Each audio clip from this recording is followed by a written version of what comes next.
السلام علیکم ورحمۃ اللہ. آپ دیکھ رہے ہیں فاروقی چینل. میں ہوں کاشف رضا سیالوی.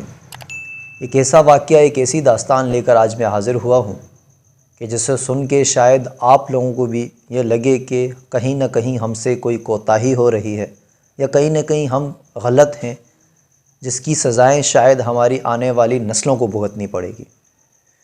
جہاں میں جاب کرتا ہوں وہاں پر ایک شخص گزشتہ دنوں کام کے لیے آیا. 12 گھنٹے ڈیوٹی ٹائمنگ اور سیلری لگ بھگ 25,000 روپے. تو اس شخص کا حلیہ یوں محسوس ہوتا تھا جیسے مدارس سے یا تدریس وغیرہ سے اس کا تعلق ہو. تو جب اتفاق ہوا اس سے ملاقات کا اور بات چیت کا، تو میں نے عرض کی کہ حضرت یوں محسوس ہوتا ہے کہ شاید جیسے آپ کا تعلق تدریس سے ہو، مدارس سے ہو، کیونکہ ان کی عمر لگ بھگ 40 سال کے قریب تھی. حلیہ بھی بہت زبردست تھا، بڑی گھنی داڑھی تھی. تو انہوں نے کہا جی بالکل میں ایک عالم دین ہوں.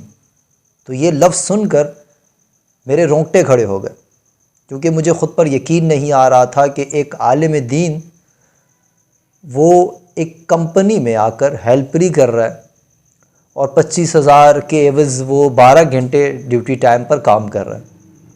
تو میں نے اس سے پوچھا کہ شاید آپ نے 3-4 سال یا تین سالہ کورس کیا ہوگا، یا پھر 2-3 درجے پڑھے ہوں گے، مکمل کورس نہیں کیا ہوگا، اسی وجہ سے آپ یہاں جاب کر رہے ہیں. تو انہوں نے کہا ایسا کچھ بھی نہیں ہے، میرے پاس سند موجود ہے، میں نے مکمل عالم کا کورس کیا ہے، دورہ حدیث شریف مکمل کیا ہے. تو پھر مجھے تجسس ہوا کہ پھر وجہ کیا ہے. ایک عالم دین مسجد یا مدارس چھوڑ کر کمپنی فیلڈ میں جاتا ہے، گارمنٹس اور حوزری میں یا دیگر کسی بھی کام کے لیے ہیلپری کرنے کو ترجیح دیتا ہے. اس کی ریزنز کیا ہیں؟ تو انہوں نے مجھے بتایا کہ سیلری مدارس میں یا مساجد میں امام اور خطیب اور اساتذہ کو اتنی کم دی جاتی ہے کہ جس میں گزر بسر کرنا بمشکل ہو جاتا ہے. تو یہی وجہ تھی کہ سیلری وہاں کم مل رہی تھی جہاں میں پڑھا رہا تھا یا امام و خطیب تھا. اس وجہ سے مجھے کمپنی لائن کا رخ کرنا پڑا. تو یہ میرے لیے ایک انتہائی ناہضم کرنے والی بات تھی، کیونکہ کمپنی لائن میں ایک ہیلپر کو جیسے کچھ بھی نہیں آتا، وہاں گورنمنٹ نے کم از کم 25,000 پہ سٹارٹ سیلری رکھی ہے. اور اگر آپ اوپر چلے جائیں، کوئی میٹرک کر لیتا ہے، انٹر کر لیتا ہے، بی اے، بی کام یا دیگر جتنے بھی کورسز وغیرہ ہیں، وہ پھر سیلریاں ہزاروں کے بعد لاکھوں میں چلی جاتی ہیں. جبکہ ہمارے وہ لوگ جو ہمارے ایمان کی حفاظت کرتے ہیں، 8-8 10-10 سال 15-15 سال لگا کر علم دین حاصل کرتے ہیں، انہیں ہم تنخواہیں صرف 10 سے 12 یا 15 یا 20,000 پہ دیتے ہیں. تو کیا یہ سوچنے کا وقت نہیں ہے کہ ان علماء کرام کے ساتھ کیا ہم غلط نہیں کر رہے؟ کیا اس وجہ سے ہماری آنے والی نسلیں تباہ نہیں ہو جائیں گی؟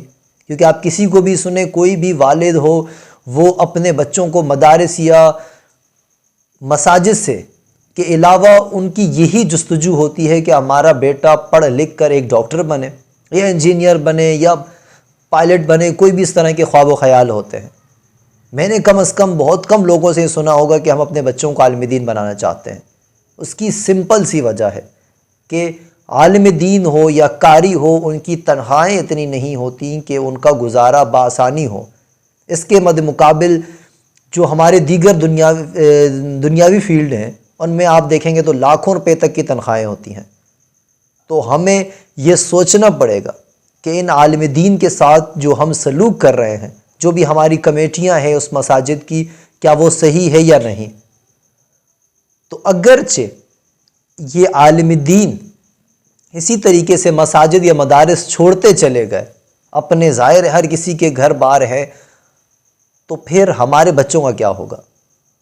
تو یہ لازمی سوچنے کی چیز ہے. یہ واقعہ شیئر کرنے کا مقصد صرف اتنا ہے کہ اس بات پر غور کرنا پڑے گا ہمیں اور آپ کو کہ یہ جو ہمارے امام ہیں، جو ہمیں پڑھاتے ہیں، ہماری نمازیں جن کی وجہ سے درست ہوتی ہیں، دینی مسائل ہمیں سننے کو ملتے ہیں، کوئی بھی مسئلہ ہوتا ہے ہم بغیر فیس دیے جا کے ان سے مشورے کرتے ہیں، ہمارے بچے وہاں فی سبیل اللہ پڑھتے ہیں، تو کیا ان کے ساتھ ہمارا جو تعلق ہے وہ درست ہے یا نہیں؟ ہر شخص کو یہ سوچنے کی ضرورت ہے تاکہ کوئی اور ایسا عالم دین اس طرح مساجد یا مدارس چھوڑ کر کمپنی لائن میں نہ چلا جائے۔ ان شخص کا میں نام نہیں لینا چاہوں گا، فقہ دیوبند سے ان کا تعلق تھا، مگر ان کی اسٹوری سن کر ایک لمحے کے لیے میں بھی سہم سا گیا تھا کہ شاید کہیں نہ کہیں ہم سے غلطی ہو رہی ہے، اس لیے ہمارے عالم دین مسجد اور مدارس چھوڑ کر کمپنی لائن میں آ کر ایک ہیلپر کی جاب کر رہے ہیں۔ 10 12 سال پڑھ لکھ کر وہ آ کر ہیلپر کی جاب کر رہے ہیں، اور اس کی وجہ حکومت پر نہ ڈالیں، کیونکہ حکومت نے کچھ بھی نہیں کرنا، صرف ہم نے ہی کرنا ہے۔ دعا ہے رب قدوس کی ذات سے اللہ پاک ہمیں اپنے علماء کرام، اپنے قاری حضرات کی عزت کرنے، ان کے ساتھ اچھا سلوک کرنے کی توفیق عطا فرمائے۔ اللہ پاک ہم سب کا حامی و ناصر ہو۔ ویڈیو اگر پسند آئے تو اسے شیئر کریں، چینل کو لائک اور سبسکرائب کریں۔